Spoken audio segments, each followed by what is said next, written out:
morning, salt yackers. What a day this is. Look at this place. We're at a little spot right down the road from home. It's called Weeden Island. It's a preserve and it's such a cool place. But today I want to do something a little bit different with you. A lot of times, so where we live, this area is blowing up, right? New people coming in every day. And I keep meeting new people and they all ask me the same question. Hey, Salt Yak, we're just getting started. We've never fished down here in South Florida before. What do we need to have to get started? So what I've done today is I've put together what, in my opinion, is a perfect starter's kit, right? If you're a guy who has no saltwater tackle and you just need a good basic understanding, this kit will get you started. We're going to cover some different methods and techniques and all the different gear that you need for that. And stay tuned, guys, because be sure you tickle that little red button, make it turn gray, give us a subscription, because when we hit 1,000 subscribers, we're giving this kit away. Be sure you subscribe so you can be entered to win it. So without further ado, here we go. You're gonna fish inshore in South Florida and you wanna chase things like snook and redfish and flounder and trout and even small tarpon and jack crevalle and all kinds of cool stuff. Here's a few different ways you can do it. First, we're going to talk about artificial baits. When we're fishing artificial baits, one of my favorite things to use down here is a swim bait. So I'm going to show you two different types of swim baits. First is this Z-Man Minnow Z. Hopefully you can see that. You'll notice that this is in the pearl white color. Guys, you're fishing clear water down here, you want light colored bait. So if you're in a spot with super clear water, this is going to be your go-to. Now, if your water is a bit stained up, like for example, if you're out here on Weeden Island, we're in the very back part of Tampa Bay back here, the water's stained back here. So when it's stained, you're going to want something a little bit different. This is a Saltwater Assassin sea shad. It's just a paddle tail, and it's in a color called Mama's Chicken, and I love it. It's sort of it's got on the back like shad color, dark green on the back, silver on the belly with lots of sparkle in there and glitter, and then it's got this bright fluorescent chartreuse tail. That sucker will draw attention in dark stained up water. So once again, paddle tails, white for clear water, dark color for stained up water. And you're going to, of course, need jig heads with those. I really like the Z-Man swim bait. I forget.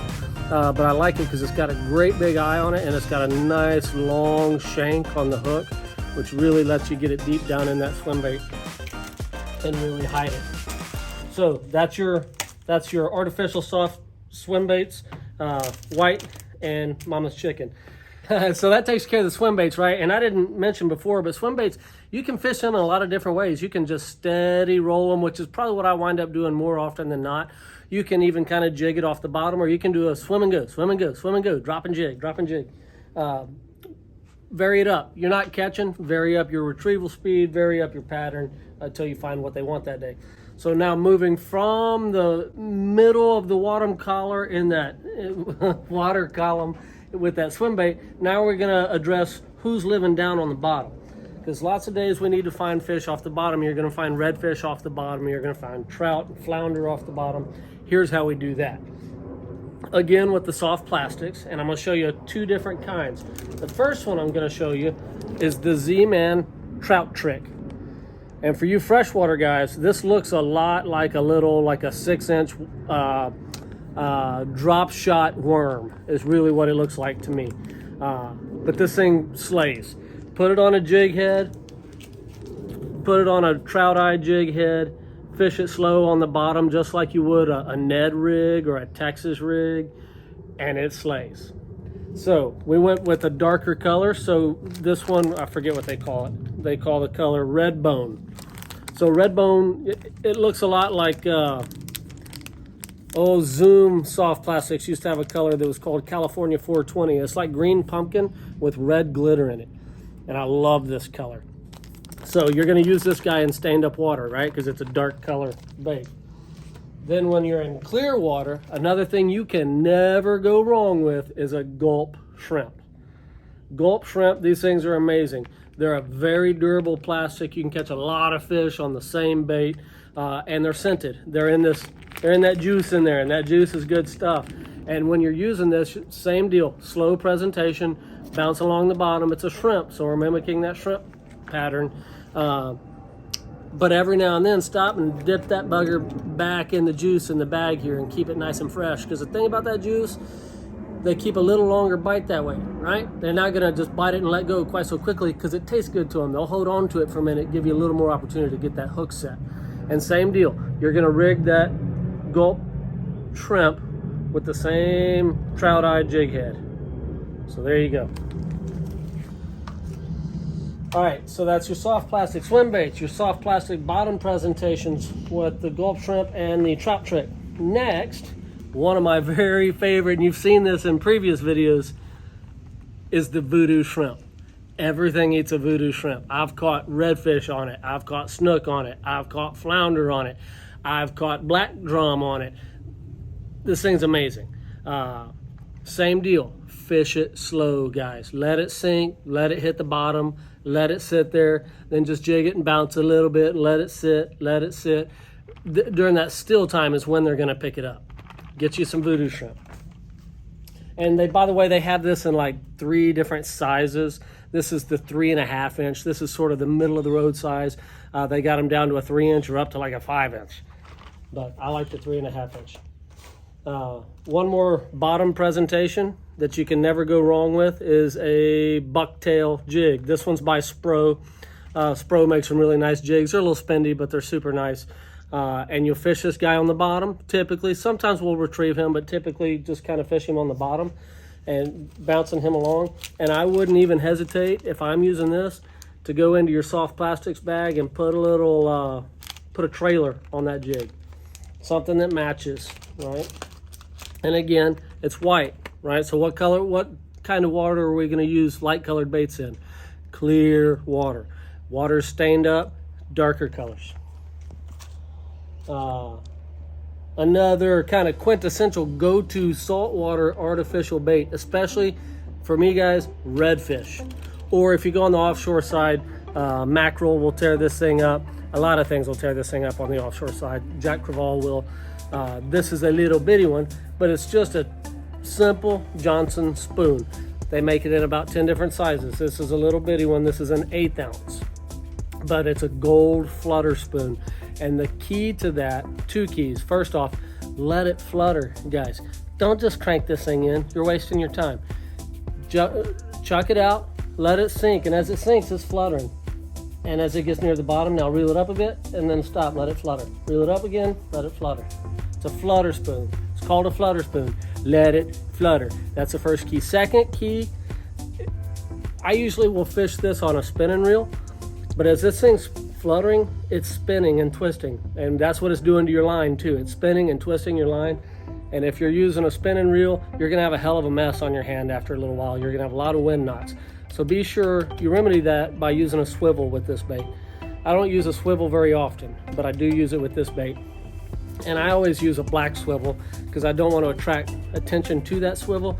If you use a shiny swivel, a Spanish mackerel will go up and hit that swivel and cut you off because it's drawing his attention. So for your swivel, get black ones. Okay, so we've talked about artificial, right? We've done artificial middle of the water column, artificial on the bottom. Now, you're out fishing and man, you're working all these artificial baits and you're just having a great time and you're catching some fish here and there and this is awesome. But now I'm tired of catching a few fish here and there and I want to catch some fish now. Now it's time to fish with live bait, guys. Live bait's where it's at. Get a cast net, catch your bait. There are 100 different bait shops in the area that all are happy to sell you bait. Whatever you want to do to get your bait, I don't care, but get some bait. And I'm going to show you what to do with it. Once we've got bait, we've basically got 3 really different options of how we're going to fish that live bait. Either A, we're going to live line them, right? Which means we're not going to put any weight. We're not going to put anything on him to control where that bait is. We're just simply going to put him on a hook, send him out, and let him do his thing. Let him swim where he wants to swim. Or option 2, we're going to force him to be on the bottom. That's typically what we might do if we have a lot of current we're in a strong current situation, then we'll put him on the bottom where he's not just getting pushed away by the current. Option 3 is to put him up on top, right? I'm gonna show you ways to do all that. The first thing I've got for you here, the most effective means for me typically is that live line. So let's show you what hooks I want you to use to live line your bait. Come on down here and let's show them these hooks. I've got for you 3 different sizes of hooks, right? So based on what kind of species we're kind of looking for. If I'm looking for redfish, I'm gonna throw this 3/0 octopus hook. This is a really, really great hook, guys. It's made by owner, as you can tell. You will love it. It's a great hook. Then we're gonna step down 2 sizes. Let's say we're looking for snook or for, you know, who knows, trout. Then we're gonna use this 1/0. And with the 1/0, same kind of deal. But the nice thing here, it's a little bit lighter hook. So it lets that fish swim a little more naturally. Let's say we're using pinfish or greenbacks. It really lets them just do their thing without hindering them too much. Now then, let's say we're looking for sheep's head. Sheep's head are a very challenging fish to catch sometimes because they're very finicky. They can see that hook from a mile away, and if they see a hook, they're like surgeons to take that bait off the hook without touching the hook. So we size down where we can totally hide that hook inside a shrimp or inside of a small crab, and that's going to be your size 2 hooks for that. So for live lining, there's 3 different hooks for you. Now, that's letting them do whatever they want to do. Now let's say we want to keep them up on top, right? We're going to go straight back to when we were kids, and we're going to fish with bobbers. But even with bobbers, I got a couple different options for you. The first one is the world's most simple little bobber that you just can't go wrong with them. And they're so easy to use. You just push that stick out of there, you pull it out, you wrap your line around it, stick it back in, and you're good to go. And you can adjust it on where it sits on your line so you can have your bait, you know, a foot below it or 3 feet below it, depending on how deep in water you're fishing. So that's option 1 for a bobber. Option 2 for a bobber is what we call a pop bobber. As you can tell, it makes a lot of noise, a lot of rattling noise. That's on purpose. They got big beads on them. I'll put this right here. They've got big beads on them to make all that noise. They make that noise because certain baits, especially shrimp, when they are fleeing, they actually make a little clicking noise. When they're trying to get away, click, click, click, those little like scales on their tail make a clicking noise. So that's what this is designed to mimic. So when you put a shrimp under that and you cast him out there, you don't just let him sit with that bobber. Every now and then you just give it a pop. As the name implies, pop bobber. Pop it every now and then. It makes all that clicking noise and helps draw attention. So now we've covered live lining, and we've covered keeping the bait on top with bobbers. Your third option is now we're going to make the bait go to the bottom, right? And even in that scenario, you got 3 different options of how to do that. First, when we're fishing live shrimp, typically with live shrimp, I just want a very small weight because I don't want to beat that shrimp to pieces when I cast him, so I try to put as light a weight as possible on there. And I do it so simple as a little bitty piece of split shot. And this is totally going to be like when you were a kid catching bluegill at the lake camping with your dad. So simple. Put that thing about 12 inches above the hook, and then you can take that shrimp and really pitch him up under the docks, and you'll be shocked what you'll find under there. Everything in the ocean eats a shrimp, so you'll find just about anything that's under that dock. So that split shot will stay put in one place. Now, when that can become a problem is if we're fishing on a lot of rock structure, because what's going to happen with that scenario is that little piece of split shot that's on there is going to get hung in those rocks constantly, and you're going to be hung up and breaking off and saying a lot of bad words. So in that option, we're going to use what in my freshwater days we called this a bullet sinker, right? It's very simple.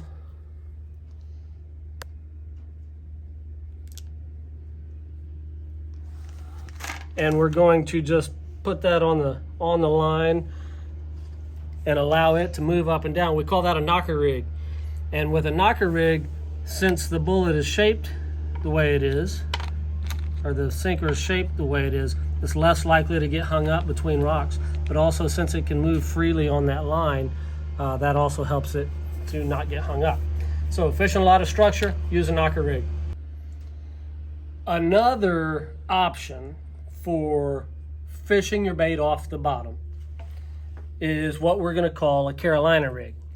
A Carolina rig is used in freshwater, it's used in saltwater, and it's simple. There's a little more to it than some of the other stuff, but I'm going to show it to you here. For you experienced guys, it's nothing. But if you're brand new, the Carolina rig might at first be like, what do I do here? So I'm going to show you. There's basically 3 components to a Carolina rig. If you can show them down here. First, on our main line, we have an egg sinker. This one, I believe that's a 3/4 ounce egg sinker. And then we use a bead and then a black barrel swivel. Now, the reason for this bead, guys, sometimes they're red, sometimes they're yellow or green. The color doesn't matter. That bead is there to serve one purpose. This knot that's attached to that swivel, you see this weight moves freely. So as you cast, as you reel, as you fight fish, this thing moves all over the place. And that weight coming down here, smacking on that knot right there, will destroy that knot and you'll break off. So we use a bead to cushion that. So now the weight can't hit the knot. It's there just to protect the knot. That's the whole deal. Then your barrel swivel, we're using our main line here. This is 30-pound Power Pro braid in their moss green color. And then after the swivel, we go to, sorry, I'm making a tangled up mess here. After the swivel is a 30-pound fluorocarbon leader. Actually, this, yeah, that's either 30 or 20. I can't remember what I put on this one. That looks like 20 to me. And this depends on where we're fishing, but when I put this together the other day, I wanted quite a long leader because that weight's sitting on the bottom and I wanted my pinfish to be able to swim around pretty good off of it. So I gave him about 18 inches, and then that is a 3/0 octopus hook, just like you're gonna have in your kit here. So that's how you make the Carolina rig. It's very simple. Whoa! 1 second, I'm dropping it here. It's very simple, but just a quick recap was a weight, an egg sinker with a bead to protect the knot to the swivel, and then leader to your live bait hook. So you're going to have all the components to make that in your kit here. You'll see here you've got a whole package of beads to protect that knot. You've got a whole package of number 3 barrel swivels. And I got you 3 different sizes of egg weights. So obviously, guys, you want to use the lightest weight possible given the conditions where you're fishing at any given point in time. So to help with that, by no means is this all your options, but I got you some 1/2 ounce, some 3/4 ounce, and some 1 ounce egg sinkers. So that gives you a pretty good spread. Now, are these the only ways you can fish bottom? No, of course not. There's 100 different ways. You can use a double chicken rig. You can use a drop shot rig. You can use but for now, we're just keeping it simple. So just to recap for you, let me see that thing for just a second, if you don't mind, ma'am. Just to recap, in this ultimate beginner's startup kit, you've got 2 different paddle tails. One for what? Clear, clean water. One for stained water, as well as the necessary jig heads to go with them. Then you're going to get for the bottom some Trout Tricks by Z-Man, some Gulp Shrimp, and the appropriate jig heads to use them. Then you're going to get a package of my favorite, the Voodoo Shrimp, Old Reliable, the Gold Flutter Spoon, and a Spro 1/2 ounce jig. Don't forget to put a trailer on there, guys. So that's everything for your artificial and for your live bait. You're going to have 3 different sizes of hooks for live lining. You're going to have a quiet bobber and a pop bobber for fishing up on top. You're going to have everything necessary to make yourself a nice Carolina rig with 3/4 ounce, 1/2 ounce, and 1 ounce sinkers, beads, and swivels, as well as split shots for live shrimp under docks and bullet weights for your knocker rigs. Whew. I'm out of breath after all that. But once again, guys, be sure you subscribe because we're going to give this stuff away at 1,000 subscribers. Oh, I almost forgot one kind of important piece to it all. I got to have a place to put my tackle. So you're even going to get a really great Evolution tackle box. These are really nice because they have 4 latches, but the best part is that they have the gasket in the lid here, which really helps keep your stuff in here dry. Is it 100% waterproof? No, nothing is. But it does a lot better job than some of the tackle boxes out there do. So you got everything you need to get started. You got a box to put it in. If you're a beginner, you're going to be ready. If you're not a beginner, guys, if you're a seasoned fisherman, you've already got all this stuff in your arsenal, and I know you want some more of it. You know, we're not sponsored by anybody. We went and bought all this stuff at our local tackle shop here in town. Spent about 150 bucks on it. So you're going to get $150 worth of stuff for free. Be sure you get registered for that. All you got to do right now is subscribe. We appreciate you watching, guys. Everybody get out there, because if you don't go, you don't know. See ya!